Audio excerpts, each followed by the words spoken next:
C'est une bataille qu'ils mènent dans la rue.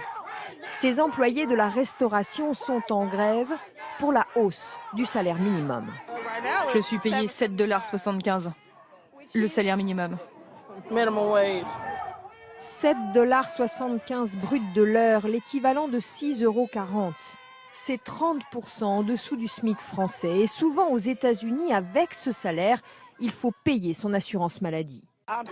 Je suis fatiguée de vivre avec ce salaire qui me laisse dans la misère. Une petite augmentation ferait sortir ma famille de la pauvreté.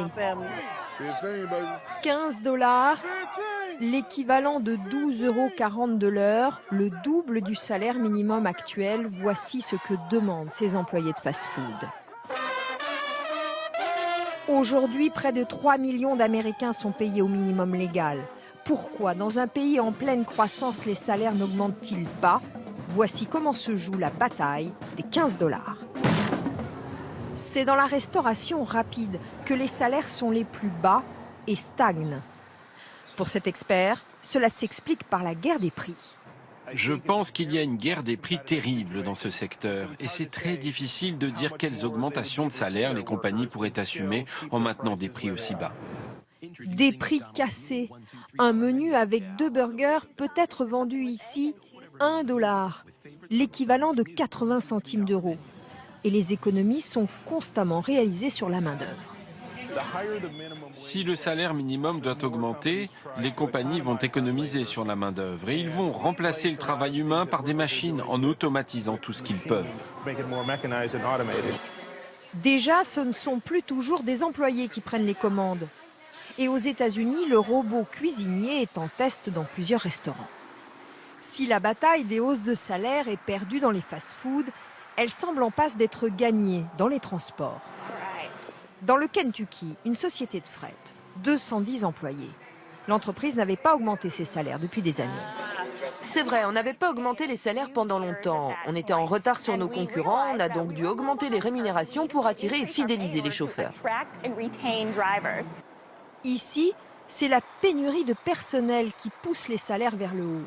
Dans l'entreprise, 3 personnes passent leur journée à appeler des chauffeurs pour les recruter. Ils ont 90 postes à proposer. C'est illimité. Il y a tellement de fret à transporter qu'on est en manque de chauffeurs. On veut embaucher le plus possible et le plus vite possible. Et si on est à court de camions, on en trouvera. L'entreprise a augmenté de 12 cents, soit de 9 centimes d'euros le prix du kilomètre parcouru. C'est 600 $ de plus par mois pour un chauffeur, l'équivalent de 500 €. Et les candidats au téléphone font jouer la concurrence. Promettez-moi que si on vous appelle avec une meilleure offre, vous me rappellerez pour que je puisse m'aligner. Promis, hein? Ok, promis, je le ferai. Le salaire horaire atteint désormais 15 $ de l'heure. Pour les routiers, il était temps. Moi, en 25 ans de métier, je n'ai été augmenté que de 30 centimes du kilomètre. Ce salaire n'est pas suffisant parce qu'il ne compense pas les hausses d'impôts. Aux États-Unis, la bataille du salaire passe aussi par la loi. Cette année, 16 États américains ont imposé un salaire minimum légal de 15 $ de l'heure. C'est le cas de la Californie. Nous sommes à San Diego. Todd Gloria est un élu de la ville. Il y a eu une époque où les jobs payés au salaire minimum étaient réservés aux étudiants, aux jeunes. La vérité, c'est qu'aujourd'hui, la majorité de ces emplois sont occupés par des parents et des gens qui ont une famille à charge. Et c'est pour cela qu'il fallait changer les choses. Mais doubler le salaire minimum, c'est aussi prendre le risque de faire fuir les entreprises.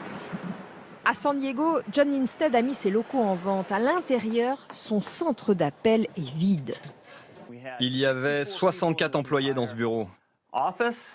Ce patron déménage son entreprise au Texas. Il quitte la Californie après avoir fait ses comptes.